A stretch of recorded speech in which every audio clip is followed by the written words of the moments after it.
如何處理家居漏水問題？今次個案係南豐中心劉小姐，家居漏水已經有2-3年，睇住個地板越嚟越黑，揾過好多裝修師傅，都搞唔掂。淨係識講可能係企缸漏水，可能係水管漏水，仲話要打爛個地磚同埋牆身慢慢揾，但唔擔保可以揾到，搞到劉小姐兩夫婦成日因為漏水事件嘈架，心身疲累。後來揾咗聲師傅，終於將漏水事件處理好。睇一睇師傅用咗紅外線影到啲咩，一影紅外線就見到企缸有滲漏，跟住聲師傅好快幫佢做咗企缸防水工程，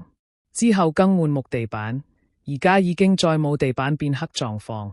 證明已完全解決漏水問題。漏水其實一個好複雜嘅事件，需要用唔同嘅儀器同埋測試，加上師傅嘅經驗先可以準確解決到漏水問題。有漏水困擾嘅你，請盡快預約漏水檢查，聲師傅幫到你。